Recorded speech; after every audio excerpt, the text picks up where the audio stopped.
Eu saúdo com a paz do Senhor os nossos irmãos e irmãs, amigos e amigas do portal Escola Dominical. Estamos felizes, pois mais um ano se finda com a graça do nosso Deus, onde nós podemos fechar com chave de ouro com a última abordagem deste ano, mas que se refere ao próximo ano de 2020 com a misericórdia de Deus.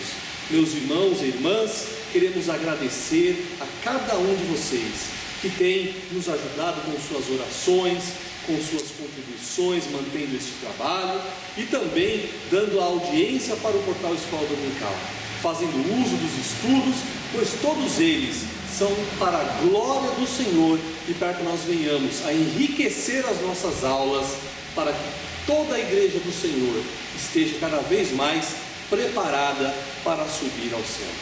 E hoje nós estaremos meditando sobre a revista da classe de adultos de lições bíblicas, relacionadas ao primeiro trimestre do nosso próximo ano, que tem como tema a raça humana, origem, queda e redenção. E meus queridos, para brilhantar mais esta abordagem, nós temos aqui a presença dos nossos irmãos que durante todo este ano nos ajudaram nesse trabalho para o Senhor. Eu queria que cada um saudasse os nossos ouvintes nesta abordagem. Por gentileza, Pastor Josué. Eu quero saudar a todos os nossos queridos irmãos com a paz do Senhor Jesus, esta paz que excede todo entendimento. Nós estamos aqui para trazer uma abordagem da Palavra de Deus, o assunto que nós trataremos no decorrer da exposição aqui, por cada um dos expositores. Deus abençoe a todos no nome de Jesus. E temos aqui um participante especial, um participante octogenário, Pastor José Serafim. Primeiramente, parabéns pelos 80 anos de bênção que o Senhor tem trazido a todos nós, e queria que o Senhor também saudasse os nossos irmãos e irmãs. Também tenho alegria de saudar nossos amados irmãos na paz do Senhor, e externando nossa gratidão a Deus por um ano que está se findando. Deus nos deu a graça de desempenharmos o trabalho na Escola Dominical no ano de 2019 e já agora nos preparando para o primeiro trimestre de 2020. Com muita alegria, Deus nos tem preservado, ajudado, nos abençoado. Somos gratos a Deus. Também não posso esquecer de agradecer ao nosso irmão Rogério, que tem tanto contribuído, colaborado, nos proporcionando condições para realizar esse trabalho. E os nossos prezados irmãos que nos ouvem, que nos assistem, que nos honram com a sua audiência. E principalmente ao nosso Deus, que tem nos dado a oportunidade de realizar um trabalho para a glória e para a honra do seu santo nome. Muito obrigado, amados irmãos. Conosco também nosso professor, evangelista Caramulo Afonso Francisco. Eu sempre digo que ele é o nosso incansável, este ano todo, tantos esboços, tantas aulas gravadas, tantas horas de dedicação ao ensino da Palavra de Deus. É uma bênção finalizar este ano com mais uma abordagem do trimestre e ter o irmão conosco. Também eu peço que os irmãos dêem uma saudação para os nossos irmãos e irmãs do Portal IBD. Eu que agradeço a oportunidade que o Senhor me dá e que o nosso irmão Beto, como presidente da associação, permite que nós possamos colaborar durante todo esse ano. Estamos muito alegres, contentes por mais um ano que o Senhor nos dá e também por estarmos aqui hoje gravando esta abordagem do primeiro trimestre de 2020. Já se vai mais um ano, Jesus está mais próximo, mas vamos continuar estudando a Palavra de Deus até quando o Senhor nos permitir. E eu queria aqui também registrar a presença da irmã Ivoneide, lá de Oeiras do Pará, representando todos os internautas do portal. Está hoje nos prestigiando aqui. Se puder dar uma... E para iniciarmos essa nossa abordagem, eu queria pedir ao nosso irmão Josué que falasse para nós um pouquinho sobre o que é raça humana e qual a sua origem. Meus amados, raça humana, inicialmente nós temos que definir o que é raça. A raça do italiano é um conceito que obedece diversos parâmetros. Classificar diferentes populações de uma mesma espécie biológica de acordo com as suas características, genética ou fenotópica. A raça é um conceito biológico aplicado aos grupos de uma espécie. A espécie humana não possui subespécies ou categorias e, portanto, não é correto dizer que existem diferentes raças. Distingue-se tradicionalmente 3 raças humanas: a raça negra, a raça amarela e raça branca. Mas, amados, não vamos ficar só nesses pontos. Vamos aqui lembrar que sobre a raça humana está embasado também uma teoria da evolução da espécie criada por Charles Darwin, um naturalista britânico que viveu de 1809 a 1882.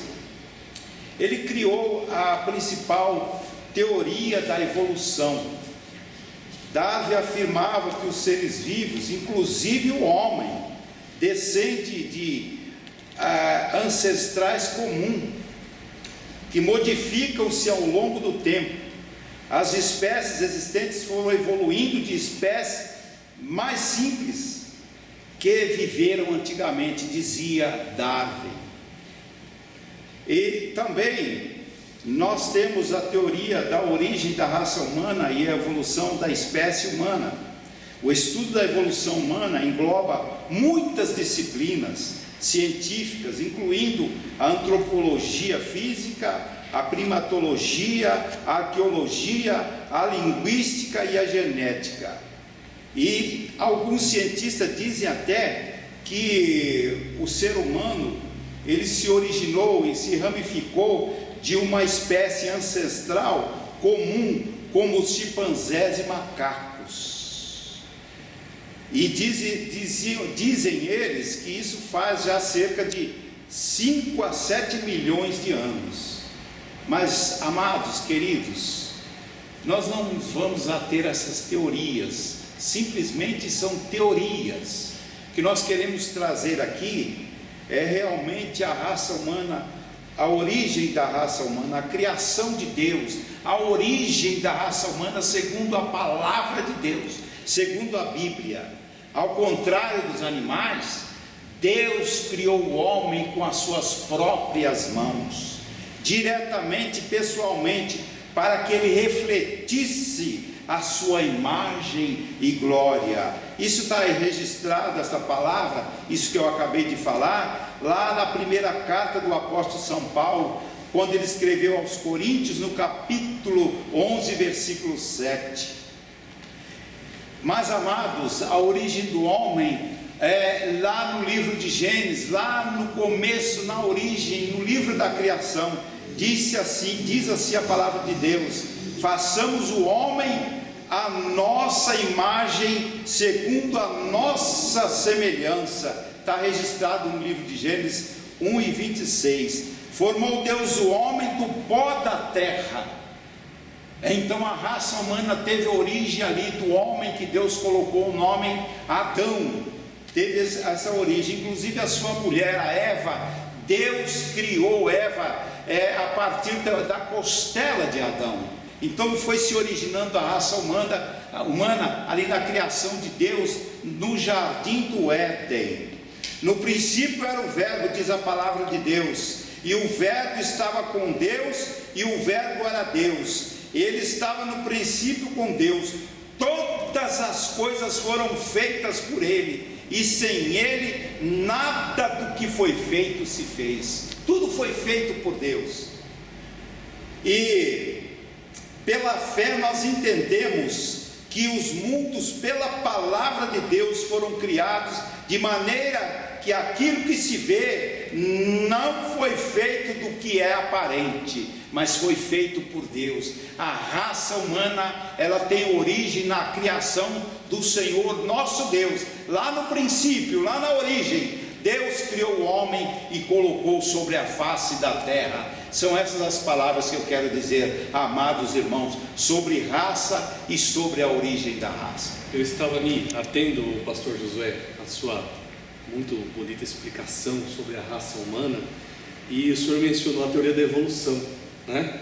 E é interessante que muitos dos que acreditam nessa teoria da evolução, eles ainda querem viver essa evolução do homem nos dias de hoje, né? E é um tema muito importante a gente tocar, porque embora o tempo ele seja uma constante e ele seja uma escala crescente para a humanidade, o plano de Deus para a raça humana, ele é o mesmo. E esse vai ser um assunto importante para nós estudarmos como igreja do Senhor, para que nós venhamos a nos proteger dessa evolução constante que a humanidade está querendo implantar na sociedade atual. Então, muito importante esse tema, pastor, que o senhor trouxe a nós, e será usado nas nossas lições ao longo do trimestre. E eu queria chamar agora o nosso irmão Caramuru, evangelista Caramuru, que falasse um pouquinho quais são as características justamente deste homem, desta raça humana criada pelo Senhor. É importante nós verificarmos, como disse o pastor Josué, que o homem foi criado por Deus e com um objetivo, né? Quando Deus decide criar o homem, nós vemos lá em Gênesis 1:26, é dito assim: e disse Deus, façamos o homem à nossa imagem, conforme a nossa semelhança. E no versículo 27 é dito: e criou Deus o homem à sua imagem, a imagem de Deus o criou. Então o homem foi criado imagem e semelhança de Deus, ou seja, o homem era um reflexo de Deus. E isto é importante a gente entender. Então, quais são as características do homem? O homem, em primeiro lugar, ele foi criado tricotômico. Por quê? Porque ele deveria refletir na humanidade a triunidade de Deus. Como Deus é um só, nas três pessoas distintas, o homem é um só, mas tem três partes, né? O corpo, a alma e o espírito. Essa é a primeira característica do homem. Ele é tricotômico, refletindo assim a triunidade divina. A segunda característica do homem é que ele foi criado um ser moral, ou seja, um ser que sabe o que é o certo e o que é o errado. Seres morais são Deus, os anjos e o ser humano. Tanto que Deus pôde dizer ao homem, lá, quando coloca no Éden, dizendo: e ordenou o Senhor Deus ao homem, dizendo: de toda a árvore do jardim comerás livremente, mas da árvore da ciência do bem e do mal, dela não comerás, porque no dia em que dela comeres, certamente morrerás. Então o homem sabia, ele ia discernir entre o certo e o errado. Então ele é um ser moral, assim como Deus. A terceira característica do ser humano é que ele é um ser que é material e espiritual. Ele é o único ser que ele é ao mesmo tempo material e espiritual. Por quê? Porque Deus o fez para dominar sobre as criaturas terrenas. Se Deus o fez para dominar sobre as criaturas terrenas, ele tinha que ter uma parte material para poder ter contato com as outras criaturas terrenas que são materiais. Mas como ele é um mordomo de Deus, porque ele foi colocado para dominar sobre a criação terrena, ou seja, ser o administrador, então ele também tinha que se reportar a Deus. E Deus é espírito, então ele também tinha que ter uma parte espiritual. Então o homem, ele é um ser que ele é espiritual e material ao mesmo tempo. Já vimos que o homem também tem esse domínio sobre a criação terrena, sendo o mordomo da terra. E por fim, ele foi criado como um ser reto. E isto é importante. Em Eclesiastes, capítulo 7, versículo 29, é dito assim: vede isto, tão somente achei, que Deus fez ao homem reto, mas ele buscou muitas invenções. Ou seja, o homem, ele foi criado santo, reto, justo, perfeito. ele não tinha pecado. Então o homem foi criado nesta condição de santidade, nessa condição de retidão, nessa condição de justiça. Agora, o homem era pecável, ou seja, ele poderia pecar, porque Jesus, o próprio Deus disse assim: olha, no dia em que dele comeres, certamente morrerás. Então, como o ser humano é criatura, por isso ele é um reflexo de Deus, ele não é Deus, nem nunca será Deus. Daí a mentira da nova era, que diz que todos nós seremos deuses, e por causa disto, ele poderia pecar, como efetivamente pecou. Essas são as características do homem quando ele foi criado. O irmão Caramoru tocou num ponto muito importante, que é sobre a tricotomia, né? Um assunto ainda que causa bastante curiosidade, bastante, às vezes, falta também do entendimento completo do assunto, e ninguém melhor para nos falar o que é tricotomia do que o pastor José Serafim de Oliveira, né? Um especialista em corpo, alma e espírito, já escritor, e também elaborou muitos estudos sobre o assunto. Pastor José Serafim, fale um pouco para nós o que é tricotomia. Amém. Então, é-me dado a honra de comentar sobre o homem como um ser tricômato. Deus é trino: Deus Pai, Filho e Espírito Santo. Deus em três pessoas distintas, sendo um só Deus. O homem criado à imagem e semelhança de Deus é um ser tricômato, isto é, três elementos formam o homem: o corpo, visível, tocável, a alma e o espírito. Existem algumas correntes teológicas que querem ensinar que o homem é um ser tricômato, isto é, apenas alma e corpo, ou alma ou espírito, considerando a mesma coisa, e o corpo. Mas a Bíblia nos mostra claramente que o homem criado por Deus, ele é um ser tricômato. Lá em Gênesis capítulo 2, parece que versículo 9, está escrito que Deus fez o homem do pó da terra e soprou no seu nariz o fôlego de vida, dando ao homem o espírito e a alma. Alguém diz: os animais têm alma, concordo, mas não uma alma humana. Deus não soprou no nariz de nenhum dos animais. Somente o homem, criado à imagem e semelhança de Deus, teve a honra, o privilégio de Deus soprar nas suas narinas. E esse sopro de Deus deu vida biológica e deu vida espiritual ao homem. Então o homem é um ser completo. Quando alguém fala, não, a palavra espírito, pneuma, do grego, quer dizer apenas vento. Não pega muito bem essa explicação, porque Jesus diz assim: Deus é espírito, João 4:24. Evangelho de João, capítulo 4, verso 24. Deus é espírito.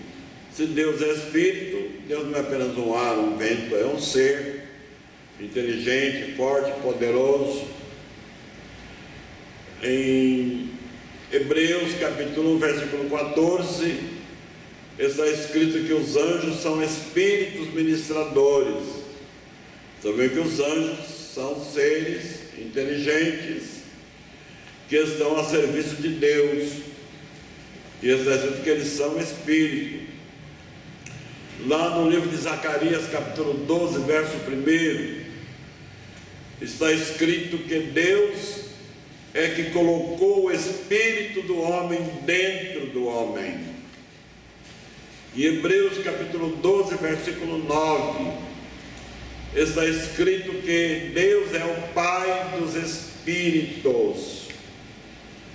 Depois podemos consultar Hebreus capítulo 4, versículo 12, onde o escritor sagrado, falando da palavra de Deus, ele diz que a palavra de Deus é como uma espada de 2 gumes, que penetra até a divisão da alma e do espírito e das juntas e medulas.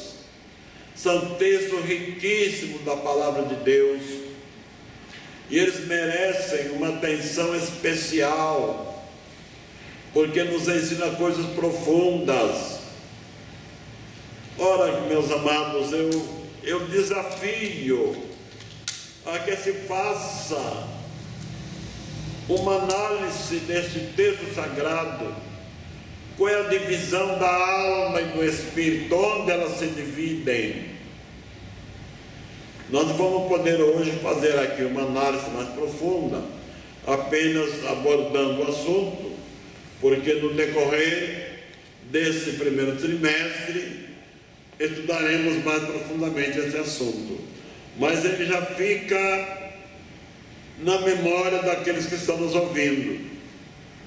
E lá na primeira epístola do apóstolo Paulo aos Tessalonicenses, capítulo 5, versículo 23, há uma exortação do apóstolo dizendo que o homem seja em tudo santificado, no corpo, na alma e no espírito.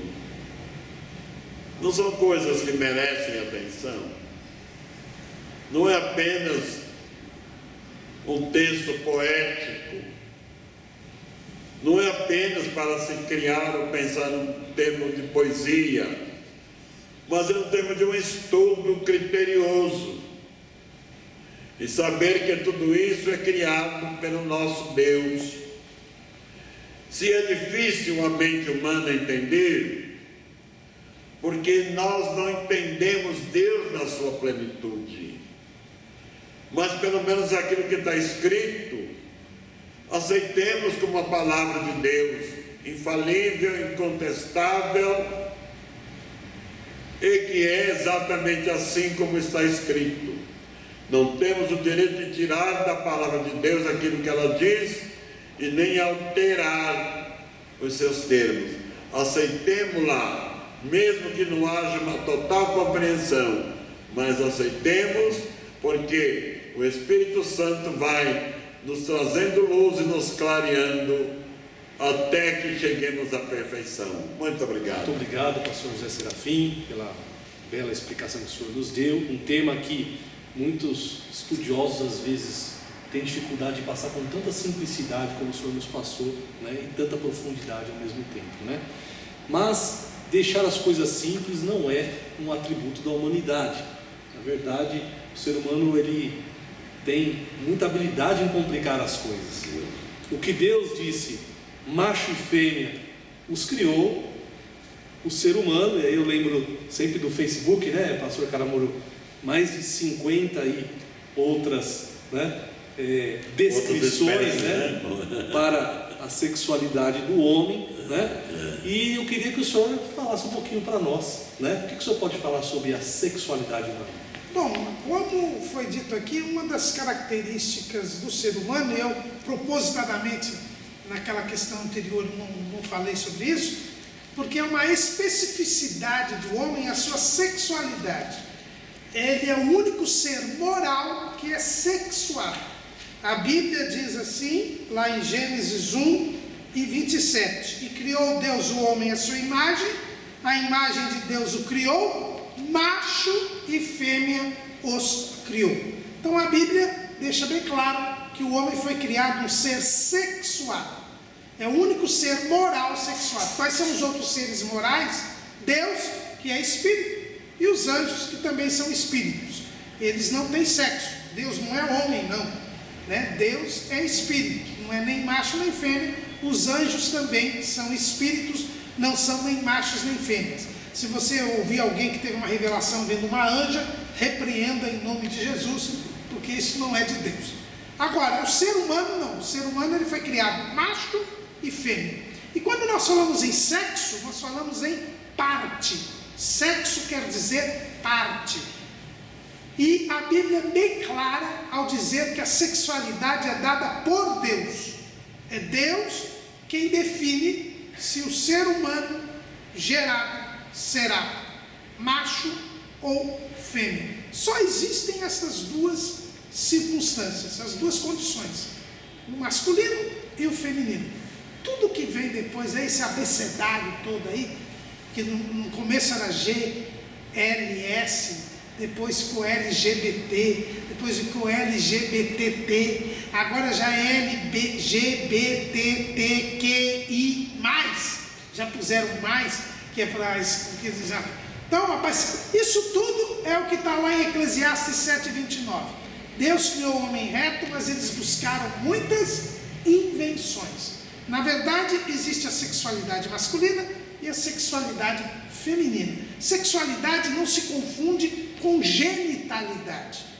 O homem tem seus órgãos genitais próprios, a mulher tem seus órgãos genitais próprios, mas a sexualidade envolve no próprio corpo, envolve outros órgãos.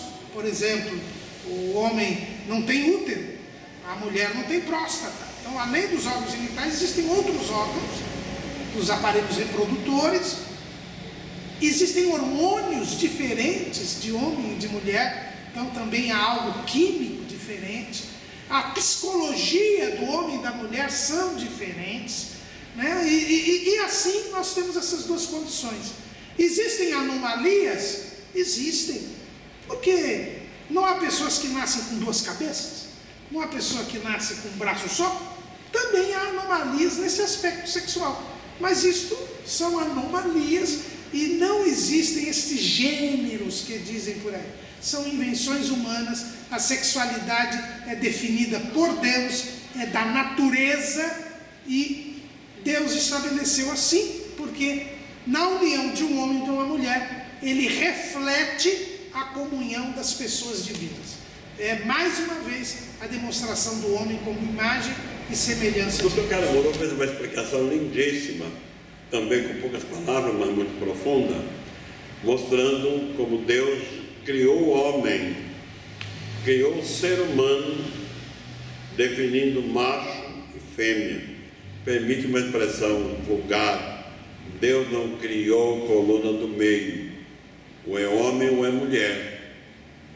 E não só, como diz o Dr. Calamuru, nos órgãos genitais, mas também no interior, também na psicologia.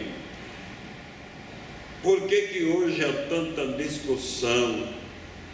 Graças a Deus que aquela onda que varreu aqui no Brasil e muito nos assustou, querendo levar as crianças, confundindo as crianças, tirando deles da inocência da criança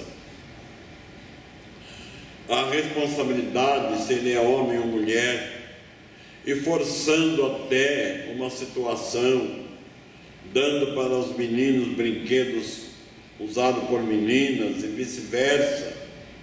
Então isso está claramente, está declarado, dá para ver até de olho fechado, que é uma artimanha diabólica, que é uma ação do anticristo, que tenta ridicularizar a obra de Deus.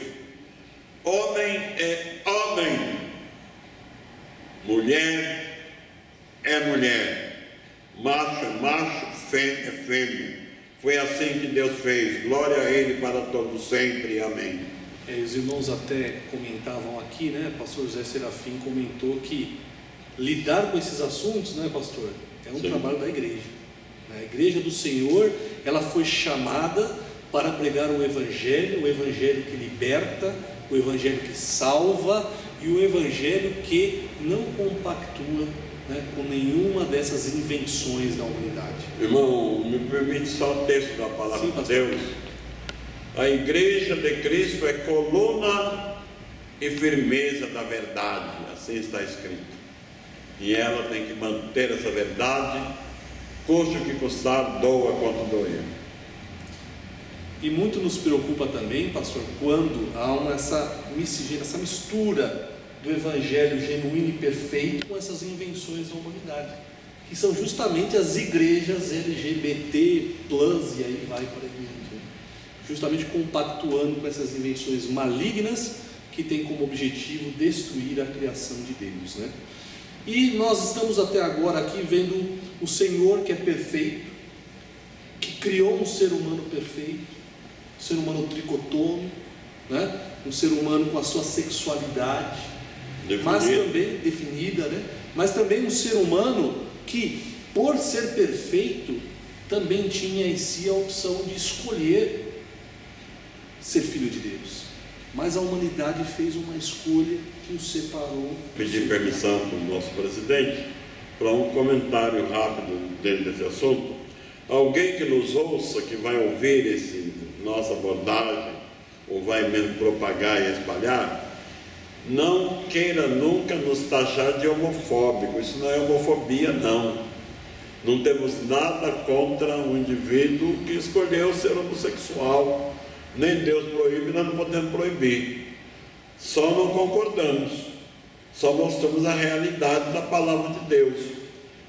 Quando um indivíduo, um homem, toma a decisão de se comportar como uma mulher, ele está desonrando e desgraçando o seu próprio corpo, porque isso fere a sua saúde física e moral. E se ele não se arrepender, nós não podemos condená-lo, mas Deus pode, porque está desafiando uma criação, uma obra perfeita de Deus. Tanto o homem que se torna um homossexual por opção, como a mulher que se torna uma lésbica por opção. Às vezes eu fico até indignado, eu me sinto mal quando eu vejo dois homens, às vezes dois vultos da sociedade que se destaca, aparecendo um homem chamando outro meu namorado, meu marido, ou duas mulheres que estão se amando, uma é namorada da outra. É um escárnio e uma zombaria cruel. Se não se arrependerem, darão conta ao Supremo Eu queria Criador. que o nosso irmão pastor Josué falasse um pouquinho o que a queda fez com a criação de Deus, com a Foi-nos então solicitado para falar a respeito do que ocorre com o ser humano com a sua queda. A queda que o homem teve lá no início, na origem, lá no jardim do Éden, quando o homem desobedeceu a determinação de Deus para não tocar naquele fruto da ciência do bem e do mal. Ele desobedeceu ao Senhor. Por isso ali o homem cometeu um pecado contra o Senhor. O homem caiu a partir dali.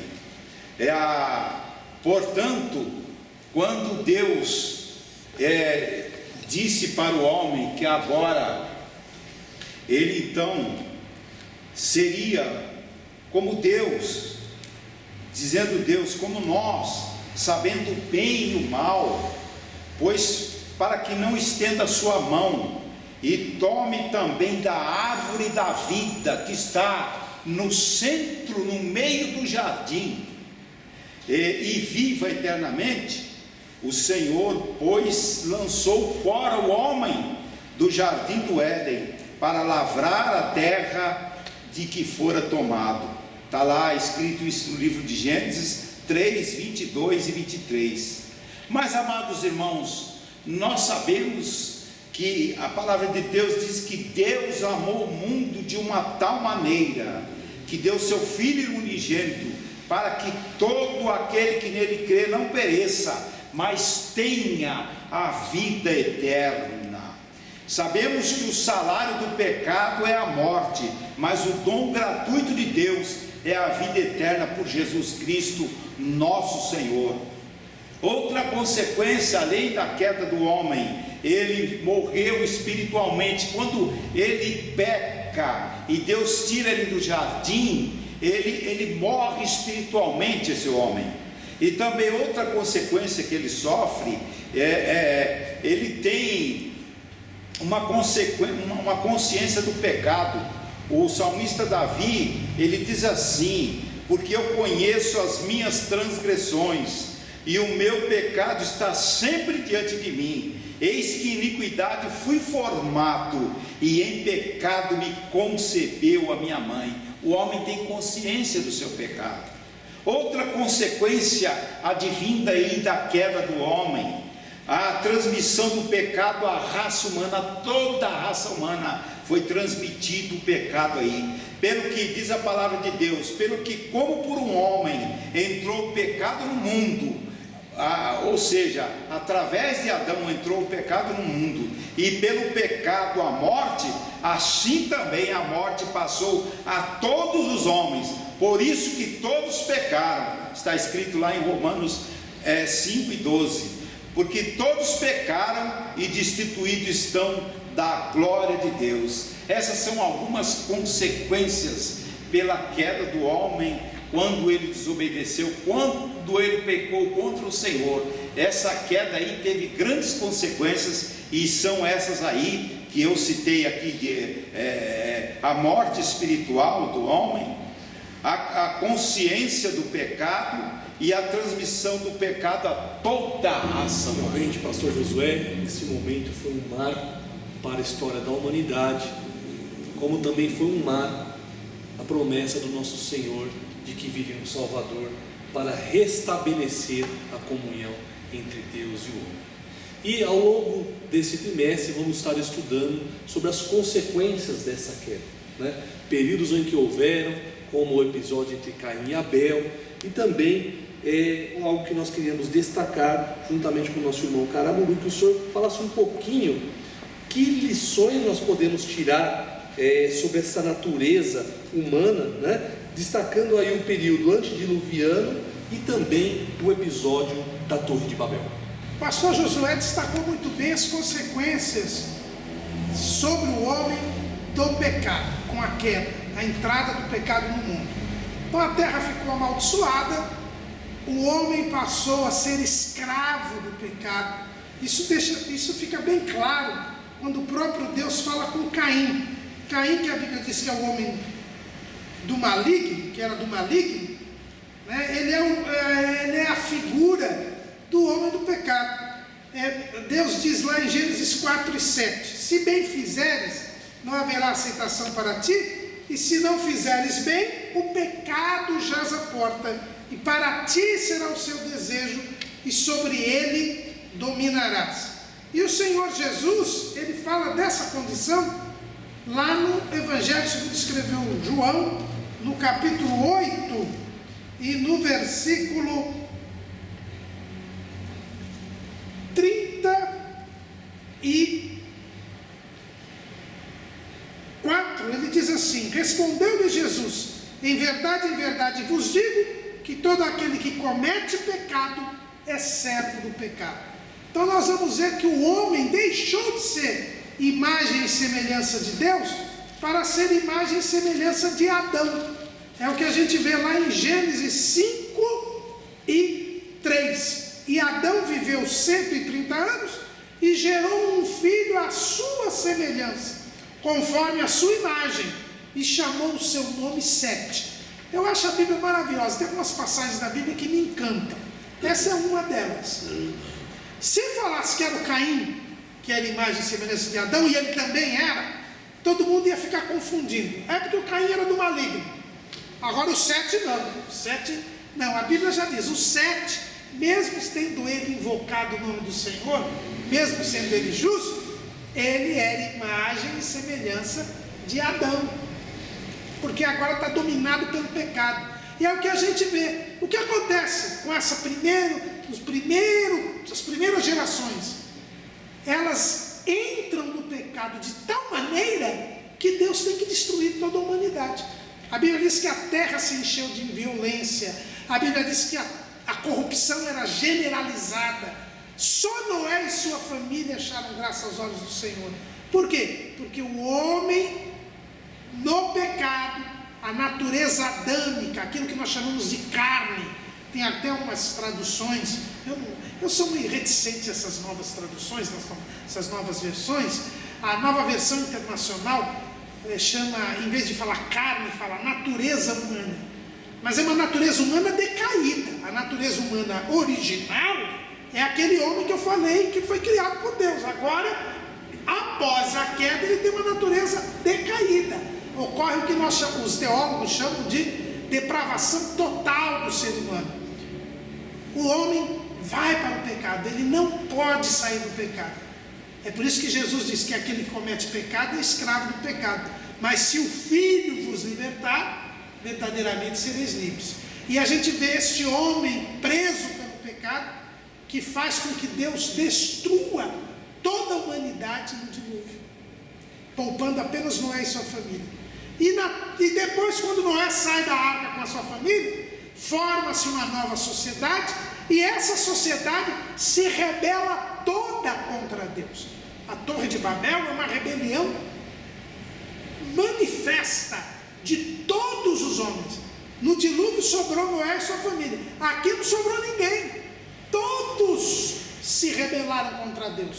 Todos desobedeceram a Deus.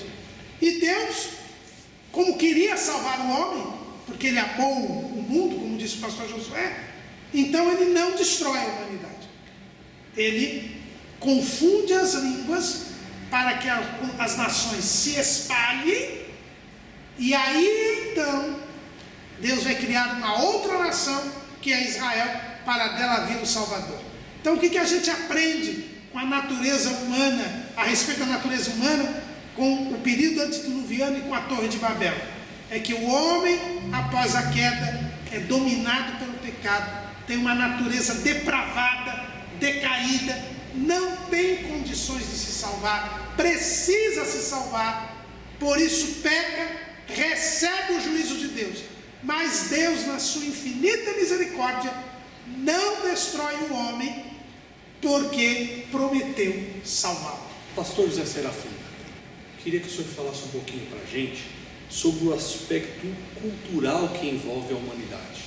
Porque olha só, quando nós vamos lá no dicionário, ele diz que cultura é o complexo que inclui conhecimento, arte, crenças, lei, moral, costumes, hábitos e aptidões adquiridos pelo ser humano. O senhor acha, pastor José Serafim, que a cultura muda o evangelho? Ou é o evangelho que tem que mudar a cultura? Toda cultura que contraria o evangelho, ela é de origem diabólica, demoníaca.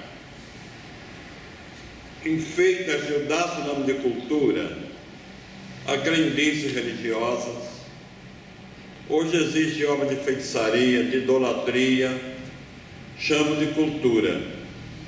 Isso não é cultura, são costumes adquiridos por uma sociedade que contraria completamente a verdadeira cultura, o verdadeiro conhecimento, a verdadeira sabedoria. Quando o evangelho começou a penetrar no mundo pagão, é como um farol ou como uma luz fortíssima entrando no lugar escuro, expulsando ou impelindo para longe os animais das trevas, trazendo luz, trazendo conhecimento. Nós sabemos que quando o evangelho entrou no mundo pagão, era comum, lendo as histórias ou a própria Bíblia Sagrada, era comum que um ser humano escravizasse o outro, ou por questão de dinheiro, um escravo que caía na desgraça de ficar devendo e não podia pagar, era vendido como escravo, e o seu senhor tinha poder sobre ele, poder de vida e de morte. Nós sabemos que as mulheres eram altamente prejudicadas com a cultura que predominava o mundo. Permita-me uma palavra dirigida especialmente às mulheres.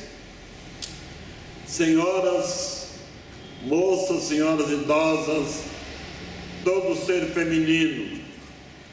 Ame profundamente o Evangelho de nosso Senhor Jesus Cristo. É Ele que te valoriza e te respeita como uma obra da criação de Deus. A cultura do mundo considerava a mulher um objeto, uma máquina de gerar filhos e dar prazer para o marido, sem nenhum direito. Por sinal que era cultura popular, que os homens pudessem ter um casamento com várias mulheres, a chamada de poligamia. Aliás, o primeiro polígamo que aparece na Bíblia está no livro de Gênesis, capítulo 4, versículo 19. Foi o primeiro polígamo. Aliás, ele era bígamo, e dessa bigamia nasceu a poligamia, e a mulher passou a ser um objeto, passou a ser desconsiderada. E quando o Evangelho entra no mundo, ele traz consciência. Um homem não pode se escravizar o outro. Todo ser humano tem direito à liberdade, deve ser respeitado, e a mulher tem um papel importantíssimo aos olhos de Deus. Ela gera filhos, do seu próprio sangue ela alimenta seus filhos, e da sua boca saem os primeiros ensinamentos para entregar à sociedade pessoas úteis a toda a sociedade. Então a mulher tem um papel relevante aos olhos de Deus e deve ter aos olhos da sociedade.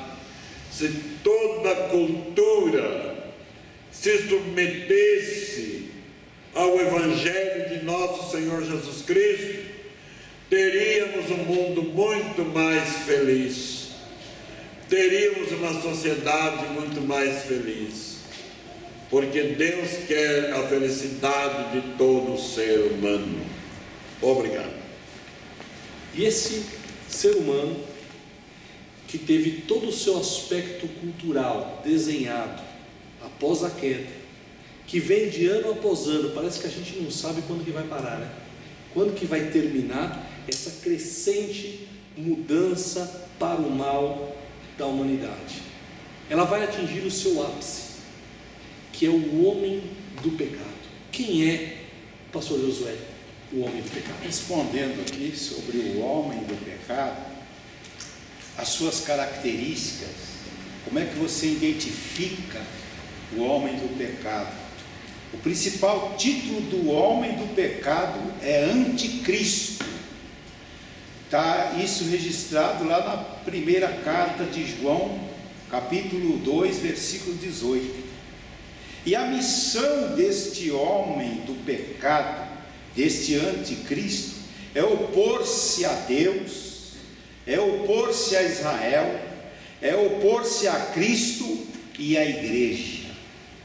As principais características do homem do pecado, ou seja, do anticristo, nós veremos que será um homem, um líder mundial com poder político, religioso e econômico, e se assentará como Deus no templo de Deus, querendo parecer Deus. Está registrado também lá na segunda carta aos Tessalonicenses, capítulo 2, versículos 3 e 4. Esse anticristo também, ele é chamado de filho da perdição, é chamado também de o iníquo. Ele nega que Jesus Cristo é o Messias, é o enviado de Deus. Ele vai negar que Jesus veio em carne, é um enganador. Ele virá segundo a eficácia de Satanás, com todo o poder, com sinais, com prodígios de mentira. Ele virá com todo o engano de injustiça, para que aqueles que perecem, aqueles que não recebem Jesus, ele virá para enganar essas pessoas. O mistério da injustiça já opera, a palavra de Deus fala a respeito disso. O Espírito Santo agora, ele resiste ao anticristo, através da igreja. Por isso que ele ainda não se manifestou definitivamente.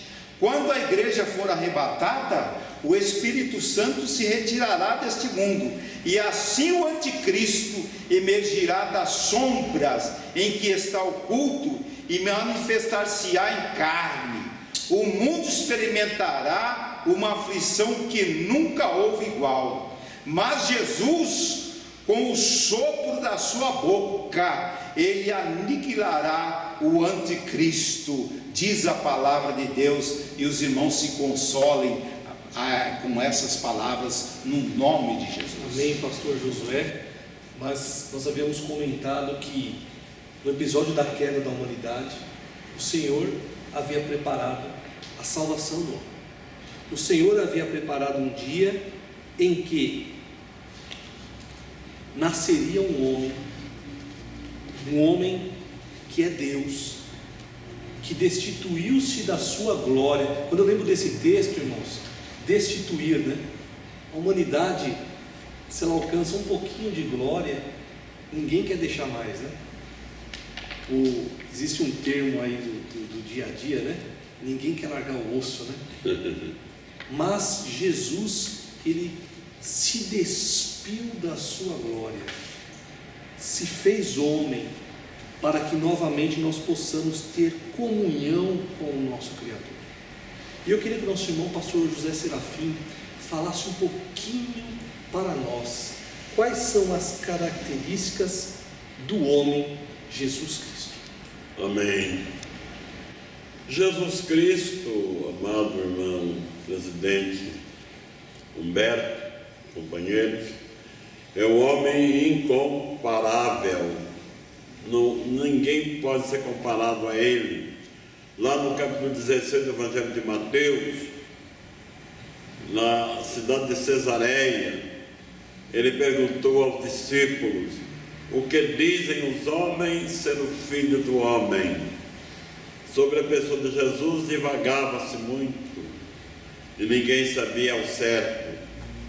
Aí ele se dirigiu a eles: e vocês, o que dizem? E o apóstolo Pedro respondeu pelo grupo: tu és o Cristo, o Filho do Deus vivo. Então Jesus, sendo o próprio Deus, ainda que existem alguns comentaristas bíblicos que tentam mostrar que Jesus não é Deus, mas o apóstolo João garantiu: ele é o verdadeiro Deus e a vida eterna.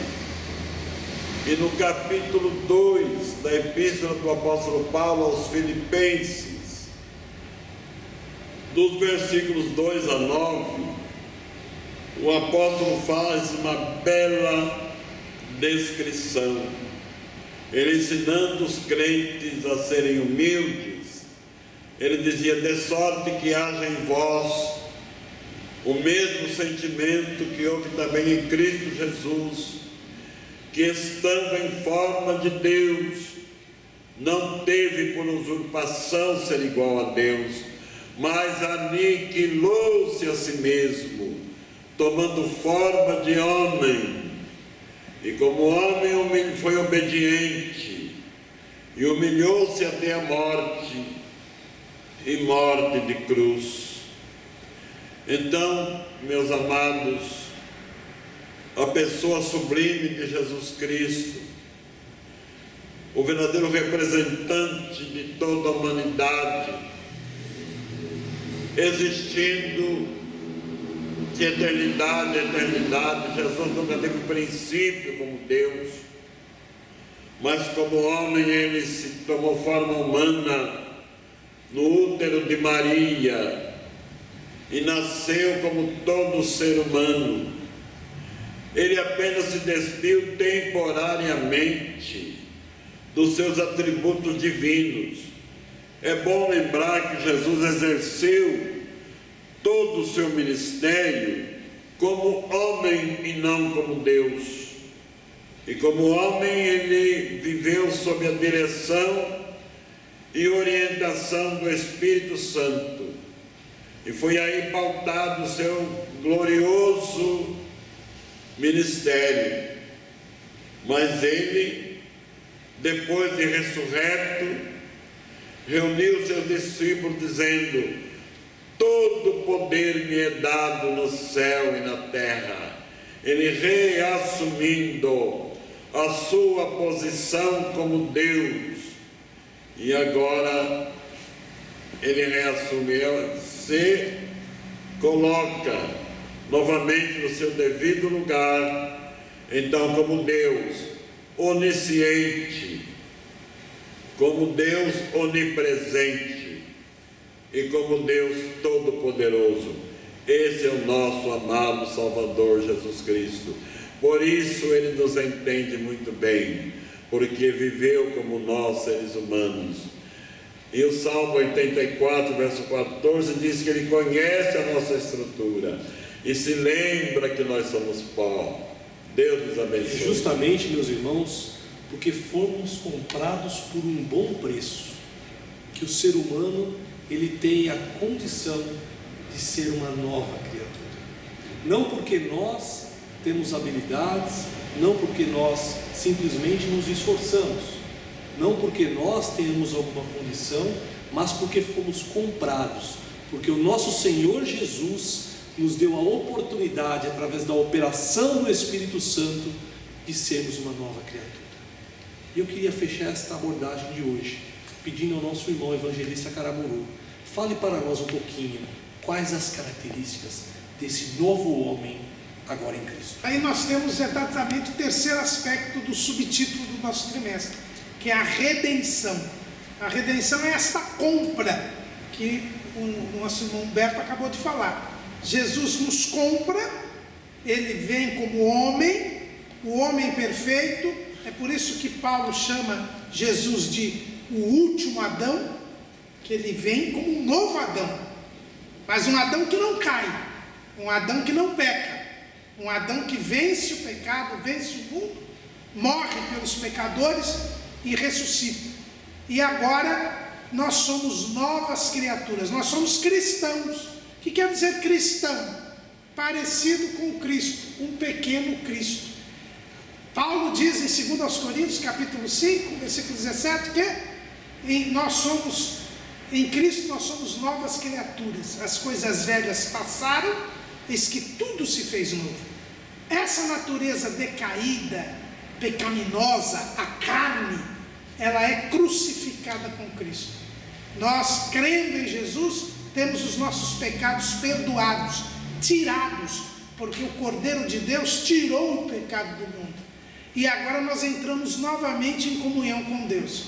Agora o nosso espírito, que é a parte do homem que liga com Deus, volta a estar online, para usar uma expressão, ele estava offline, agora ele voltou a estar online, ele é ativado, ele se une a Deus, o Espírito Santo vem morar em nós, e o nosso corpo passa a ser templo do Espírito Santo. O Espírito Santo está com o nosso espírito, testifica com o nosso espírito, que agora nós somos filhos de Deus, e agora nós estamos libertos do pecado. Por causa disto, nós podemos agora ter comunhão com Deus, nós podemos ter o amor de Deus, nós podemos ter a paz de Deus, nós podemos produzir o fruto do Espírito, fazermos boas obras e, o mais importante de tudo, termos a vida eterna e estarmos prontos para morar no céu. Esta é a nova criatura. Mas para isto, nós precisamos continuar em comunhão com Deus. E isto exige de nós a santificação, nos aproximando cada dia mais de Deus, nos afastando cada vez mais do pecado, até aquele dia, quando Jesus vier, e aí os nossos corpos serão glorificados, e para sempre seremos homens glorificados, seremos semelhantes a Jesus, como Ele é desde a ressurreição. Meus amados irmãos e irmãs internautas, amigos e amigas do Portal Escola Dominical, estamos chegando ao final de mais uma abordagem. Gostaria de agradecer aos nossos irmãos que estiveram aqui conosco nesta noite, gravando esta abordagem, não só por este dia, mas por mais este ano. Porque quando um ano chega ao final, meus queridos, nós somos gratos a Deus, porque Ele nos concedeu mais esta misericórdia, e também porque menos tempo falta até a volta do nosso Agradecemos ao pastor Marcelo, da Igreja Cristã Porta da Graça, que tem ali nos cedido esta oportunidade de estarmos aqui gravando. Para nós é um privilégio, né? Pois o ensino da palavra de Deus, através da CPAD e as suas lições, ela expande, né, para todas aquelas denominações cristãs que têm como objetivo ensinar a palavra de Deus. Obrigado, pastor Marcelo, que o Senhor continue abençoando ao seu ministério e a esta. E eu queria dizer para os irmãos que quando o ano se termina, nós podemos também iniciar novos objetivos para o ano que se inicia. E se você não pôde durante este ano se dedicar tanto no estudo da palavra do Senhor, comece 2020, como se diz, com o pé direito. Se dedique um pouco mais, estude um pouco mais. E para te ajudar, o Portal Escola Dominical tem trabalhado disponibilizando estudos, aulas preparatórias, para que nós possamos a cada dia estarmos mais parecidos com Cristo, como nos ensinou nosso irmão Caramuru. Obrigado a cada um que nos ajudou, que orou por nós, porque você, nas mãos de Deus, também tem a oportunidade de abençoar a pregação e o ensino do Evangelho. Obrigado a todos, boas festas, festeje mesmo, porque o nosso Deus é bom e tem nos abençoado e damos graças a Ele. A paz do Senhor, fiquem todos com Deus, feliz 2020, em nome de Jesus.